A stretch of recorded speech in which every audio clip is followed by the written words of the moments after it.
Well, hi everyone, and welcome to the show. Another version of Coffee with Craig. If you've not been to the show before, I'm Craig Hamilton Parker. I'm a psychic medium, and I share my kind of spiritual perspective from the standpoint of a medium and a psychic about what's going on in the world today. What can we do about it? How can we help the world? What's our place in it, and so on. And also, of course, I make a few predictions about the future of the world and share with you my insights, my thoughts, my feelings. And of course, today we're live, so I'll be taking some of your questions later part of the show, and some of the questions also from the patrons and the YouTube members. So thanks for joining me today, and welcome to Coffee with Craig.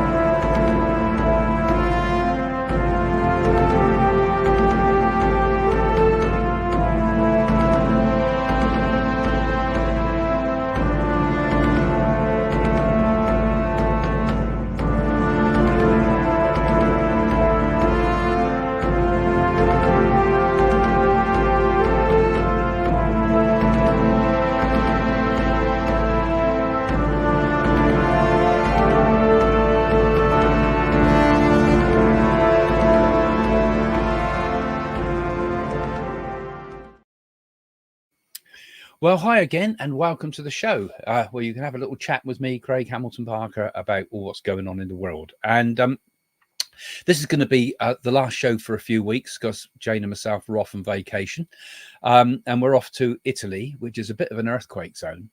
But one of the things that I said in the last session we did, well, in a few sessions back, actually, I was talking about the potentials of earthquakes. And do you remember I said about the earthquake that came up in Japan? It came up just recently. I made a little clip, actually. Let me just take myself off the stage and just show you the clip from that plate shifting. So I was thinking, could it be possibly that plate that's that I'm seeing here? That's the plate that could be moving. 一体何があるんですか？福島の地震というのは過去予言していたので。From JMA, though, it's something I've never seen in all my years working at NHK, covering the weather in the Western Pacific, earthquakes and tsunamis and volcanoes and everything, is this. Well, there you go. I don't know if you guys saw those Japanese programs that I was on. It was quite interesting, but really fun guys. But yeah, I predicted the earthquake coming up. Was talking about earthquakes, and also there's going to be a much bigger one in Japan. So my thoughts are with that, first of all, I think that's the first shake of the shakes, actually, because I'm seeing a large earthquake in Japan, and I'm seeing ahead, I think it might be soon, I'm seeing ahead an earthquake that might even affect the coast of California. Now, I'm not saying this is the big one. I think there's another one to come much later that will come in due course. But I get the feeling we're still on the verge of something like that, actually. So that's one of my predictions. I thought I'd get the predictions in early today because I know some of you haven't got the patience to watch the whole show. You enjoy listening to me. So that's one of my thoughts, that there's going to be there's an earthquake situation coming up in the next months, between now perhaps and the time of the American election. And if there was a major earthquake, and I don't think this would be huge, but if there was, think how that would affect the elections in America, because so much is going on there at the moment, isn't it? And I'm going to talk about that in a bit more detail in a moment when we do your questions, because I've got a few of the questions coming up pre-prepared from some of the patrons and some of the YouTube members, both of which are in the description if you want to become a member, so you can always get some questions in ahead of the rest. But we'll also talk about your questions, you guys that are on live as well here at the moment. So so there's lots going on in the world at the moment, and it's a bit of a scary place. I think they say it's a long time in politics, a few months. So that lots is going to happen with the American elections coming up. There was another prediction I made that also came up, if you remember. I said about an attack on the Olympic Games. Well, it wasn't a terrorist attack in the sort of sense we would see it in terms of people running around with guns and machetes and machine guns and all the other horrors we've seen in the world of late. But this was they attacked all of the infrastructure of the railways coming into the games, and the whole thing nearly didn't start, did it? It was so disrupted. The plan clearly was to disrupt the games to the point that they couldn't even have the opening ceremony. So whoever did that has not been revealed yet, I don't think. But something happened there. Some attack was made on all the railway line electronics to try to break down all people coming into those into the Paris Games. So that was another prediction, sadly, that came true. So, but fortunately, it didn't result in the end of the games. But we still got more to happen, haven't we? Also with the Paralympics coming up next. So. My thoughts also about things going on in the world at the moment, because another important thing that's happening, well, a few important things happening. Ukraine is important at the moment because there's been a complete change of way of doing things there. The Ukrainians have decided really to do what I think is quite a clever move, is to hit Russia in its soft underbelly, in the unprotected parts of Russia. And although they've taken, I think someone said it's about 400 square miles. Someone said 1,000 square kilometers. The reports vary, but quite a substantial advance into Russia, which has a huge political power, because everything about Putin is about not losing face. And I don't see them holding on to that, though. I see them doing that. I see them holding on long enough to make it hurt for the Russians. They might knock out some infrastructure. I'm seeing things like power stations being pulled out and things like that, something that leaves a lasting mark to remember we've been here. And Russia having to move its elite troops in to fight some of Ukraine's elite troops that are in there. I see with Ukraine will withdraw, but as they withdraw, they advance in other areas more further south in Ukraine. So they're kind of coming out one area and pushing in hard from the far south of Ukraine. I also feel there's going to be another attack on the shipping in Ukraine, with Ukraine attacking the Russian shipping. And I'm seeing some warship going down. It could be a submarine being hit, but I feel as if they got something like that. And as I was tuning into that, I was seeing like Semtex, you know, from the old times of the troubles in Northern Ireland. We always had Semtex, but I saw that like a plastic explosive. So I was seeing that, and I feel there's going to be something, some sabotage of some shipping going on at this time. So this is going to be a bit disturbing and worrying for the world as well. But this is going to be the new tactics that are going to be happening. And I think the Ukraine war will continue after the next American election. I predicted that I feel Trump will get in, but if that is the case, I feel that he's not going to be able to solve it overnight. He's not going to be able to do exactly like he says we're going to solve it straight away. That won't be possible. But I see Ukraine making major moves between now and the American elections. It will be similar tactics again. Move out, move in, move out, move in. After all, they say the best form of defense is attack. And that's the attitude they're taking now, even though they can't use a lot of their military equipment as an offensive within Russia itself, such as the French missiles and things. They're not allowed to fire those, only in defense. So those are some of my thoughts about this. Now, also, I was saying the other week, I was saying that I saw, now I've been saying this for a while, the Iran problem. Now, the Iran problem is also Lebanon, of course, and all what's going on in the Middle East at the moment. Now, Iran, as I predicted, I said Israel will eventually hit Iran. It's going to go in and hit Iran.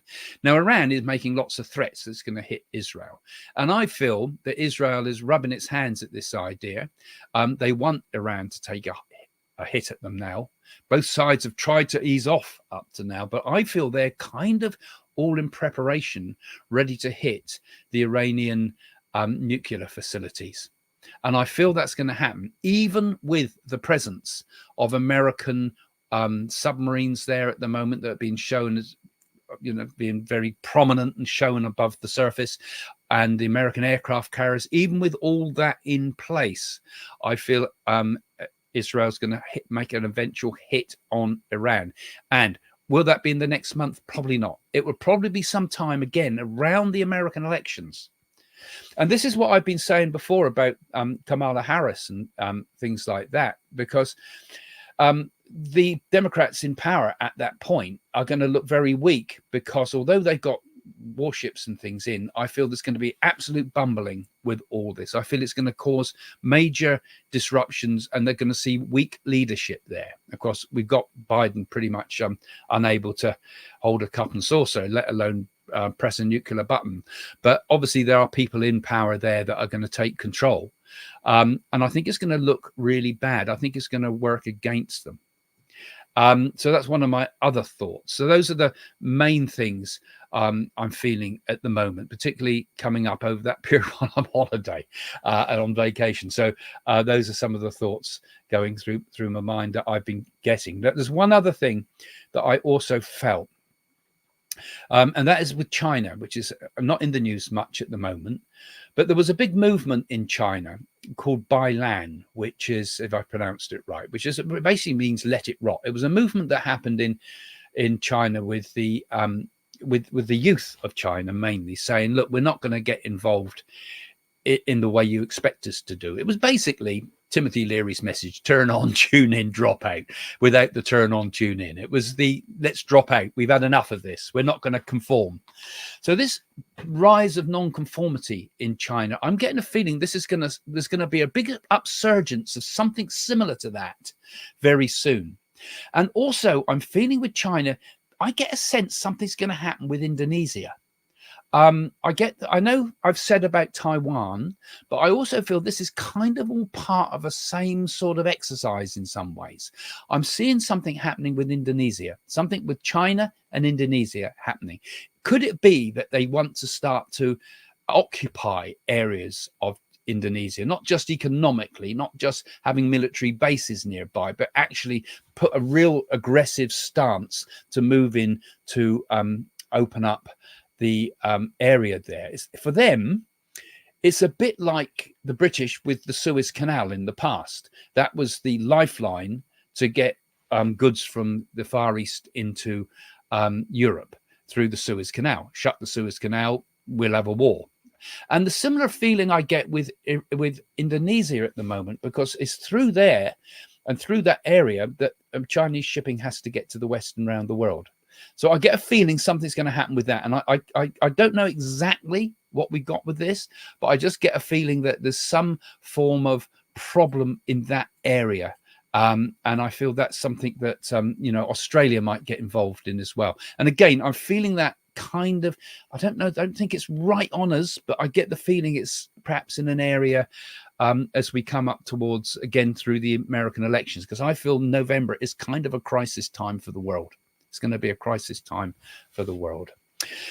Okay, so I want to share also a few spiritual thoughts with you today, but I'm going to take your questions and answers for a bit first, because I'd like to also kind of address some of the other things that are happening in the world as well, particularly what's going on with the way our freedoms are being threatened at the moment, particularly here in the UK, with Keir Starmer seeming to want to clamp down on social media, and in particular X, which you will remember was another prediction I made the other week. I said that the Labour government here in the UK are going to have a go at X and try to start to shut down X.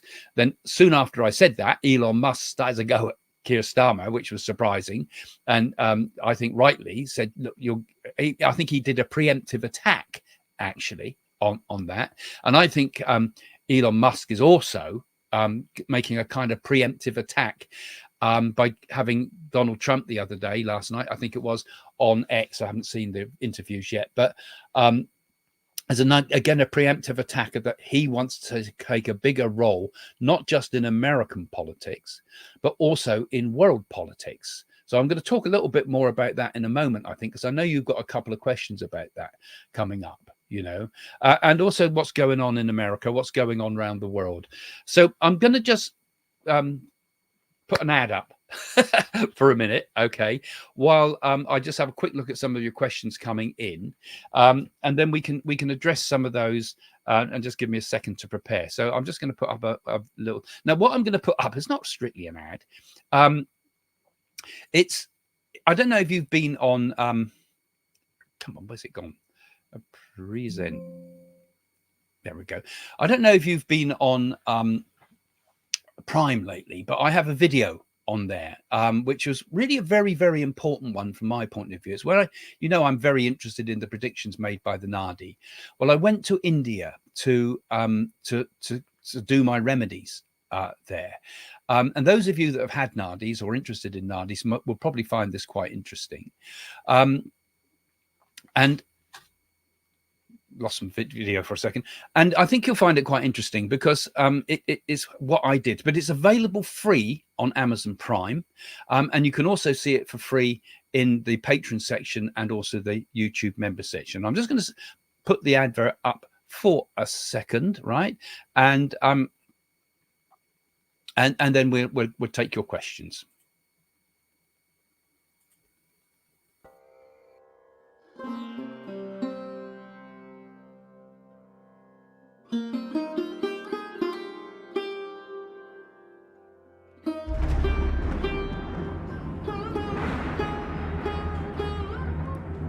I have discovered a secret oracle in India that has on it the name of my mother, the name of my father, my name, my brother's name, my wife's name, all the details about my life from the moment I was born and right into the future. And it even tells me the time of my death. And to access this oracle, all it needed was my thumbprint.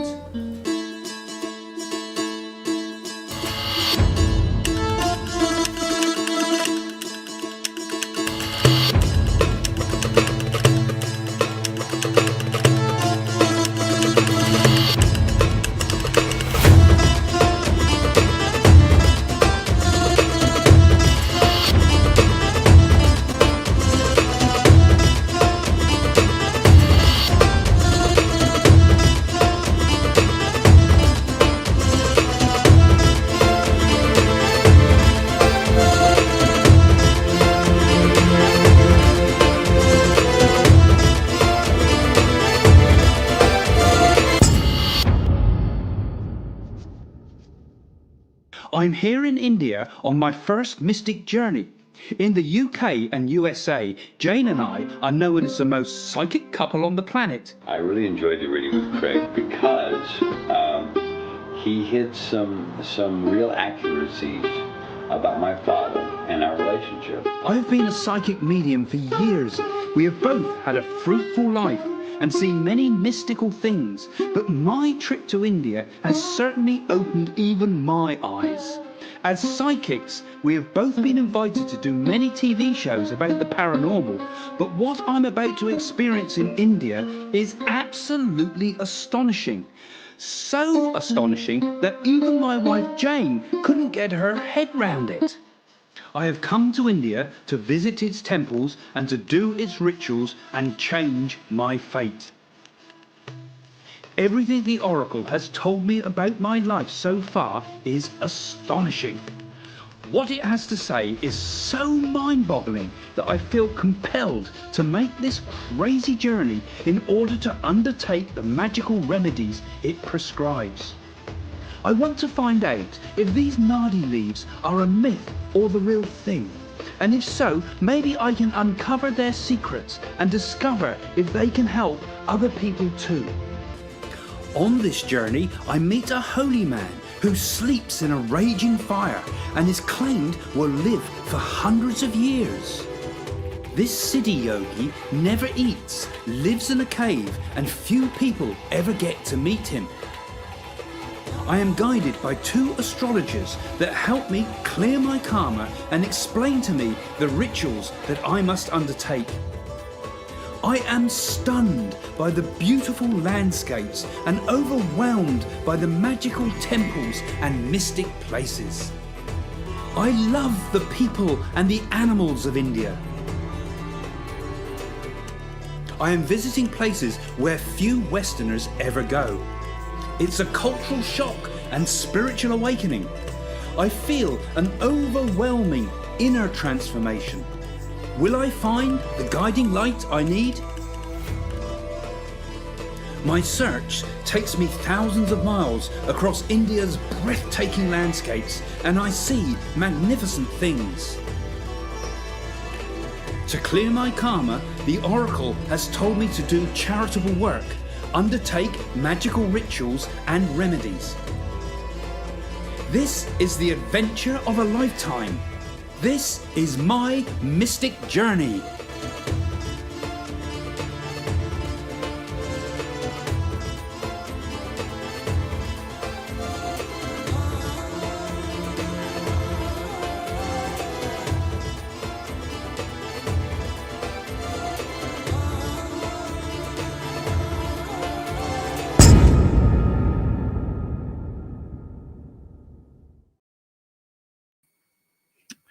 Well, there you go. I hope you like that, guys. That's just a little advert for what's on Amazon Prime there. It's been on there for a while, but that was really important, that journey for me. And it really was kind of, in some respects, the making of what I think, you know, because why I turned from just being a medium to wanting to make predictions, because it helped to explain some of my connection with the Naadi. So it's available in the UK, it's available in America, I think it's available through most of Europe, I think it's available okay in Japan, I think this is through, it might be difficult in Australia, but you can, if you do watch it, please do give it a thumbs up and give it a number of stars if you can, if you thoroughly enjoy it, because again, it's all algorithms. And don't forget this channel too, please, please, please, always, when you visit, if you're regular, please always try to remember to give it a thumbs up, because it helps the algorithm. Now, I was just thinking also about some of the other things. So first of all, I've got a few questions coming from the members, and I'm going to put some of those up, but I'll intertwine them with some of what you're saying now as well as we go live. So one of the questions was, will Iran strike or not? My feeling is, I think we will get a strike from Iran. I think it's going to come through one of its proxies. So although we might get a strike from Iran, it will come from another direction. And I saw south, first of all. So could it be that they might fire something from Yemen again? Or are they sending stuff via Hezbollah, via Lebanon again? But eventually, I see this eventually turning into a strike on Iran itself. They've got to cut the head from the snake, as it were, from the Israelis' point of view. There's very questionable, of course, many of the things that have been going on there, and very questionable about the way that some of the Israelis have been behaving with this. I'm not saying one way or the other whether this is right or wrong. I'm just saying that's what I see. And this would be disruptive for the American presidency. I also feel voting, rather. But I also feel that some psychics have been saying out there that now they've been changing their tune about Trump being in power, saying, oh, he might win, because I've always said he will win, even though the polls are beginning to get a bit closer, but questionable if that is actually happen. One person has said, you know, Harris and Walz are doing well in the polls. Can you tell if this is fake or real? I think there's being a big spin on all this from the media. And I think they're not doing as well as they think they're doing, or actually showing their thing. We just don't get a clear picture of what's going on in any of the countries around the world at the moment, because the media, but not just the left media and the right media and the liberal media, they're all skewed in one way or the other. So they present what they want to see as the picture, and it's not how many people are voting, it's how you count them, as Stalin said. So I think there is something going on there. But some of the psychics, as I said, have been saying that they feel that Trump will get into power now, but will be pulled from power quickly. I don't see that happening, and I don't see. I see it actually him fulfilling his full term, even though there will in his term be another assassination attempt on his life during that period. So there's a prediction for you of what I see coming ahead with that. But let's go back to Musk, because I had a couple of other questions coming in here, and I'll take some of yours too coming in live in a second, because keep on topic and I'll be able to pick up on some of them. Will Elon Musk ever make it to Mars and set up a colony? I think he will. I do see that happening. It makes me question, though, why do we want to go to Mars? Because the thinking behind this is what they would call long-termism. they're thinking that the planet's going to be messed up. We're not going to have somewhere to live.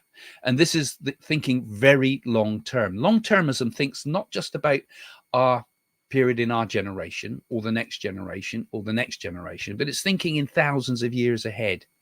And I feel that Elon Musk is a person that thinks in the thousands of years.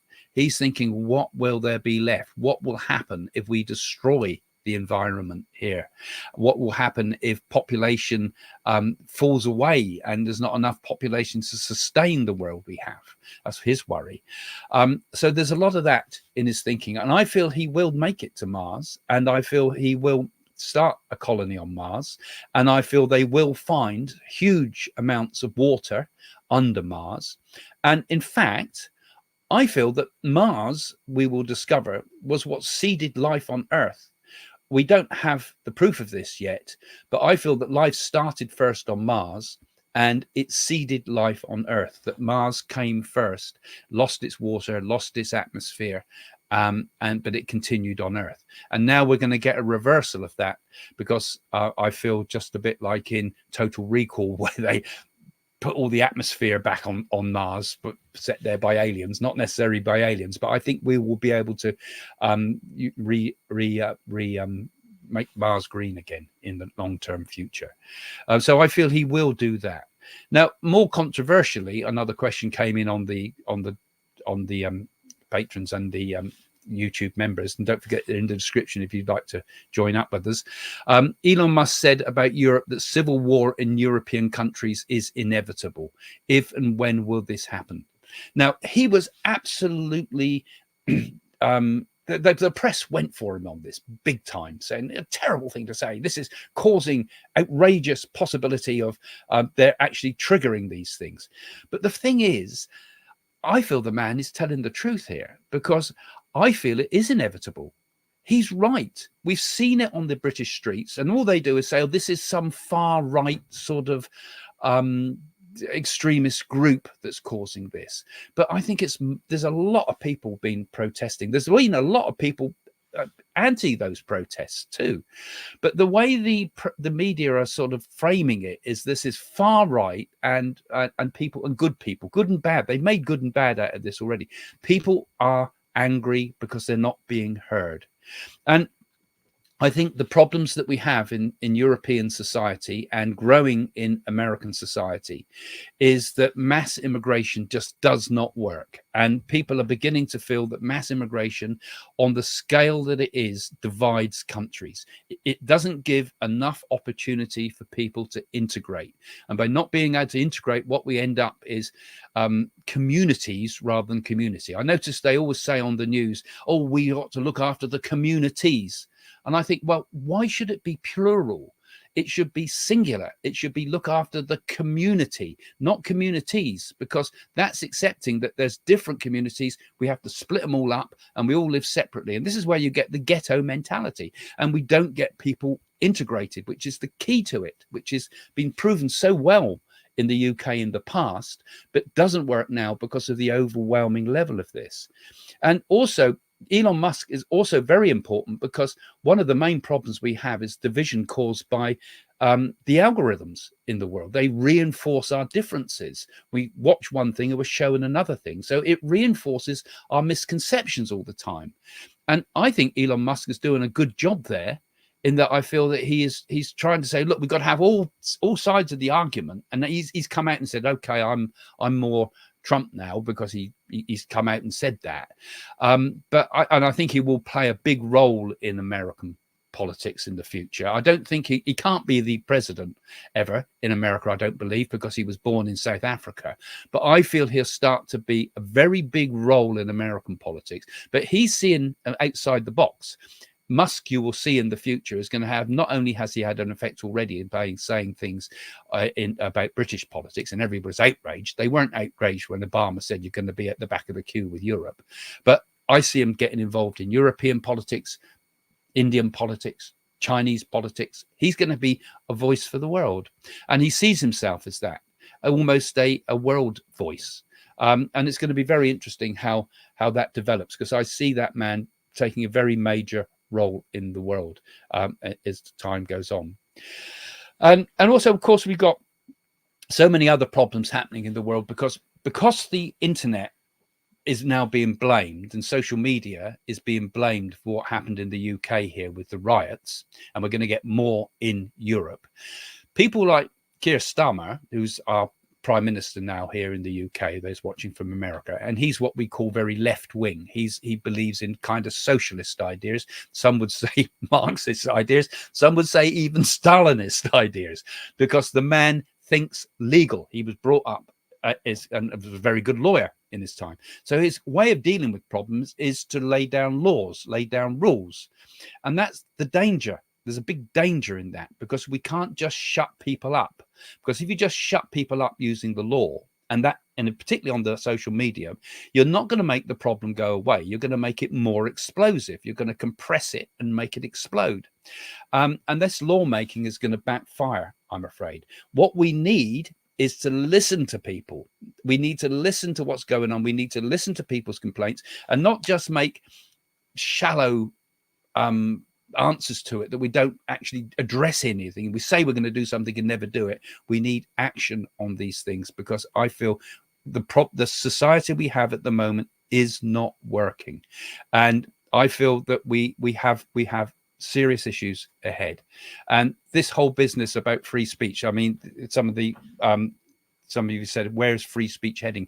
What will be the cost if we lose the right debate and we lose the right to debate and express our thoughts? You know, and I think we have almost lost that in our youth, unfortunately. And I'm 70 now, and here I am talking about youth, and I'm in the 60s.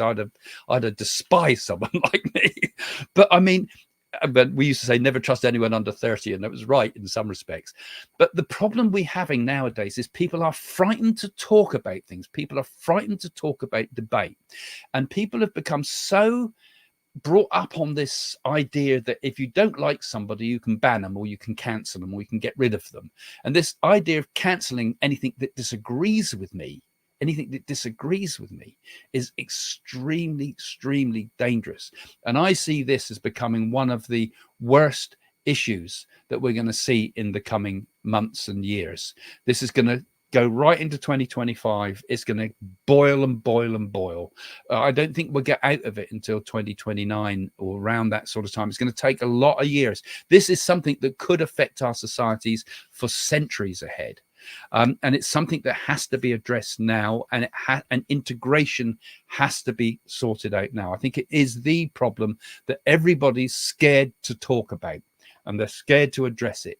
And now we have a similar situation here in the UK that they've got in Canada, where they've got a leader that nobody feels they voted for, because nobody voted for this. It came in by default because nobody voted.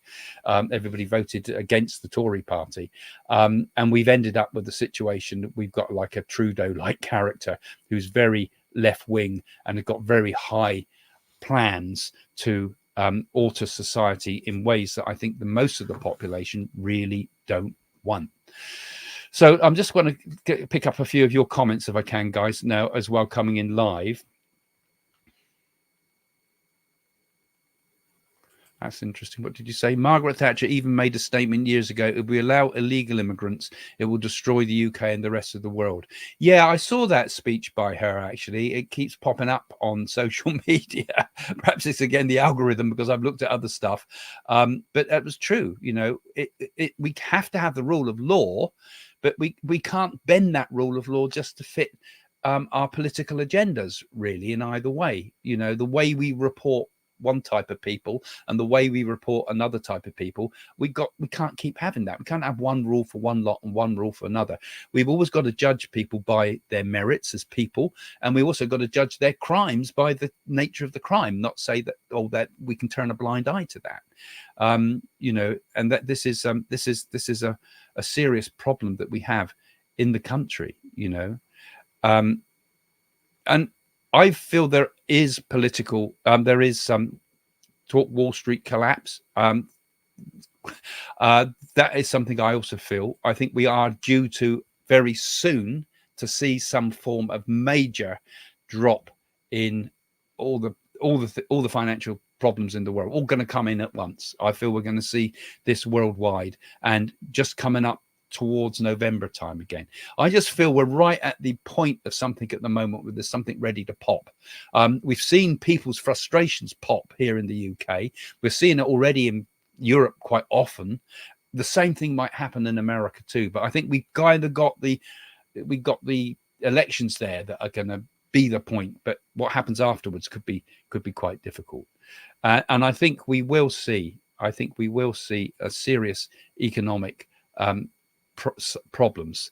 You know, I don't think it's going to go quite 1930s way, but I feel we're going to see a sudden pull.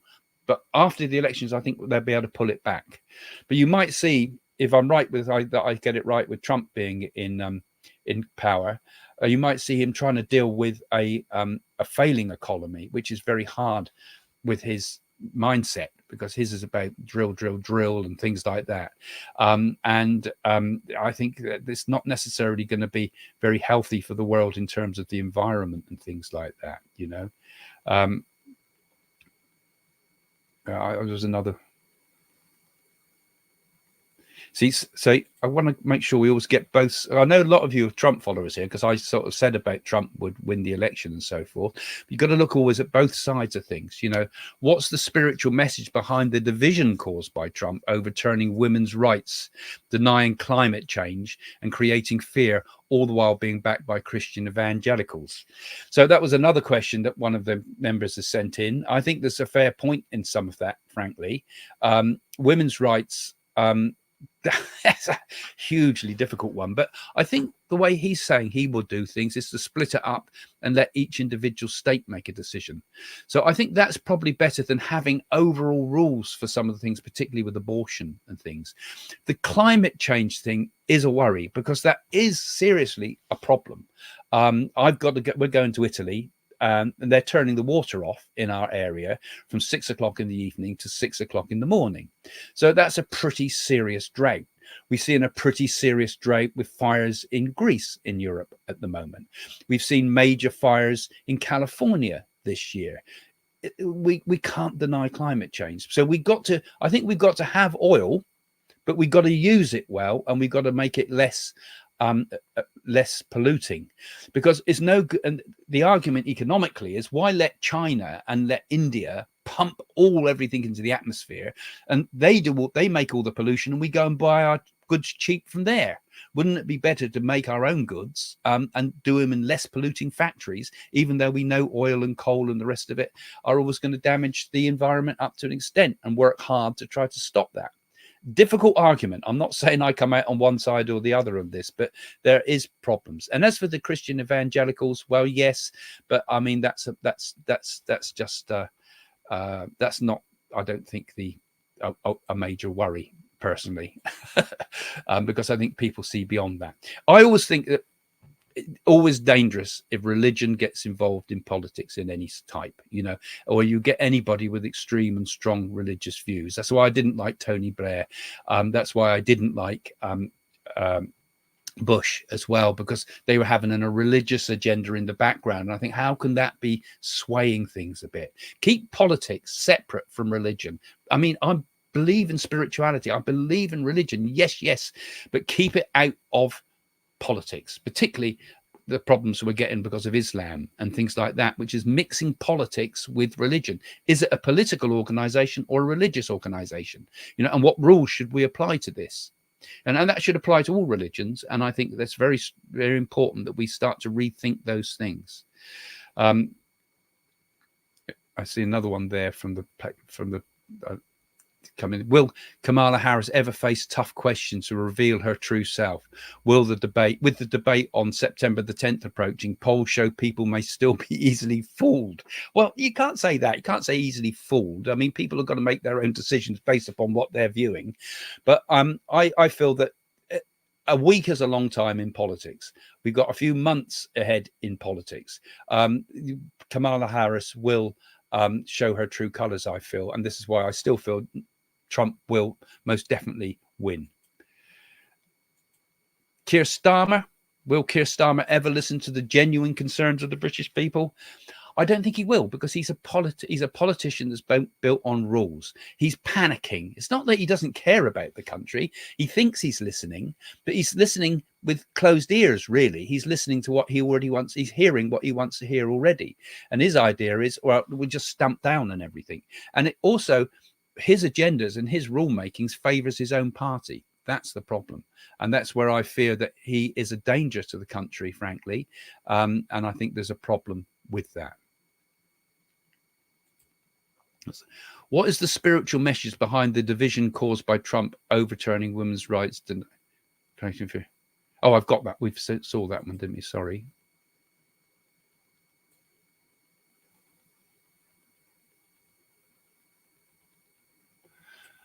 Okay, sorry. I'm trying to do it all myself today, so please forgive me for the slight delays. But some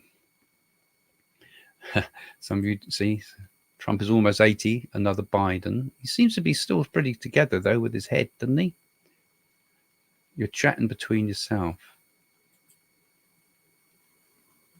This is also a problem in the world in Bangladesh at the moment.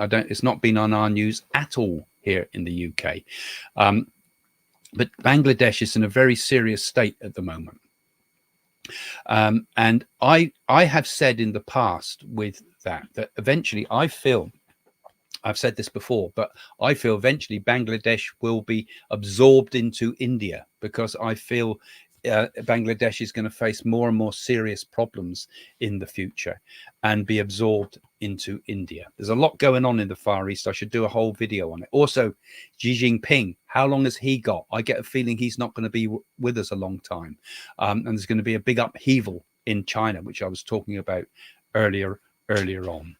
So with all this going on in the world, you know, how do we kind of face it? How do we deal with all these things? I mean, from our point of view, we still got to live within this world, and there'll always be the problems of the world, won't there? We're always going to have one problem or the other.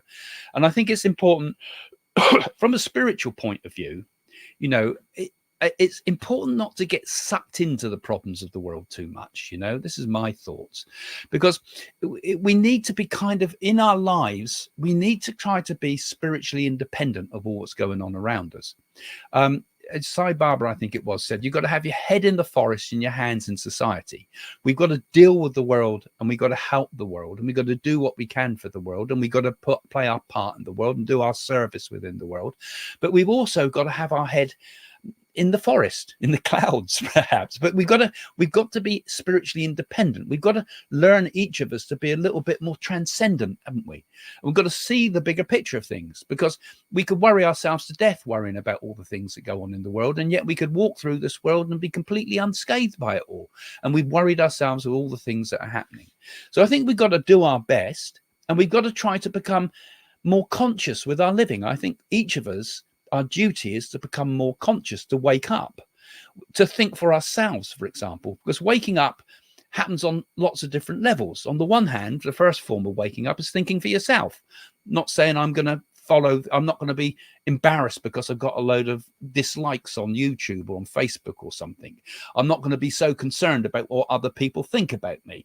I've got to be prepared to be a bit of an eccentric sometimes and do things a completely different way to other people. Each of us need to think like that and have the courage to be ourselves. That's the first stage, isn't it, of being free of all this fear. And the other thing is to say that the whole world out there isn't all problem because of any other reason, because of us. You know, we're all the problem, each one of us individually and collectively. It's not other people. So I think one of the other things that's very important with the whole way we deal with things, I've said this before, because as a spiritualist, I believe in this idea of personal responsibility. So all of these things are a kind of a common way to awaken, to become aware of the world, to become aware of our own thinking is also important too. That is part of awakening. That is part of becoming awake, to become aware that, you know, oh, I'm being driven by a prejudice here, or I'm being driven by a behavioral sort of response. I'm instinctively wanting to do this because I want more money, or want more this or that or the other. You know, most people are driven by their behavior. Most people are driven by their instinctive, what we call the monkey mind, the mind of ourselves that is grabbing for the world and is impulsive almost. So we've also got to wake up on another level too, haven't we? We've got to kind of wake up on this kind of a higher level still, a super conscious level, We've got to see beyond our own misconceptions. We've got to see beyond our own faults. We've got to see beyond all the negative things that drive a person in life. We've got to wake up properly, fully wake up, because people are walking through the world like somnambulists. They're asleep. They're sleepwalking through the world. Some people are woken a little bit. They're a bit more self-aware, but we've got to be super self-aware. Each of us have got to become much, much more awake, much, much more conscious. And that's the only way we're going to save the situation here. We'll probably never solve anything through politics. We'll probably never solve anything through economics. We'll probably never solve anything through any material way of dealing with the world, for any laws or structures or anything we can put in place. We could create a utopian society and it could fall to bits tomorrow. The only way we can really get it together is each of us has got to be the cure for the problem. Each of us has got to become awakened individuals. And first of all, we've got to become aware of what drives. First of all, we've got to become aware of what drives us. We've got to become aware of our instinctive nature. We've got to be aware of the negative side of our own self, our monkey mind. And then we've got to also wake up to that higher level of consciousness. We've got to do that. And it's possible for all of us to do that. It's very, very simple. It's the simplest thing on earth. Is be conscious, be who you are, be that awakened being. There's no techniques for this or anything at all. If you just look into yourself and you look into your conscience, you look into who I am, you'll realize you're a free being. And don't get trapped in the illusion. Don't get trapped. Live consciously, be awake. And then you'll also be extremely happy in this life too. You won't be constantly worrying about what's going on out there and the rest of it. So that's my wrap over again. So I do ask you to go and have a look at that video if you like it. It's free on Amazon Prime. You don't have to pay for it. It's not download, pay for it. If you're a Prime member, you'll get it for free. And please put a comment if you've enjoyed it. And also don't forget, thumbs up, please, guys. Let's have your comments. I'm going to be away for a while, so write your questions, what you would like me to address for when we get back, and we'll have another look and come up with some more thoughts and share some more ideas with you in a few weeks' time. So again, thank you, all of you, particularly those that have been patrons and particularly those that are YouTube supporters on the premium YouTube supporters of this. Thank you so much for supporting the channel and allow us to do this and have this space to express these ideas. So we'll see you again soon, guys. Thanks. Bye for now.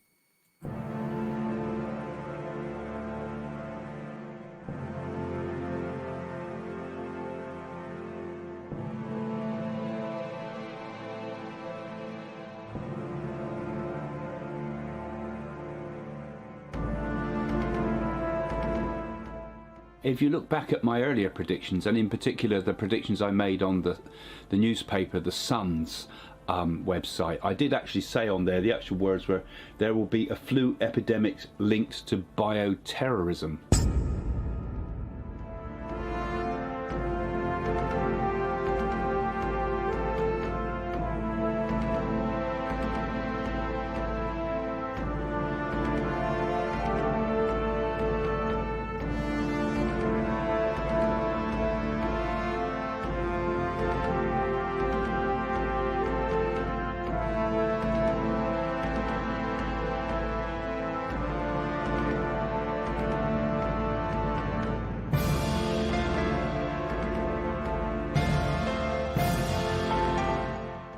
And my thoughts are that Liz Truss will make it to the final, be the next PM. I think she will actually have a final battle between her and Rishi Sunak. We've not seen the full end of Boris Johnson either, I tell you. But Rishi Sunak actually will eventually, I feel, be the next leader of the Conservatives. So I think there's going to be a few conflicts that Britain's going to be drawn into, including I think Russia is going to take some moves against Ukraine. I think she will make it past her platinum jubilee, which comes up this year. But I think after that, we'll see a sudden and quick deterioration in the Queen's health.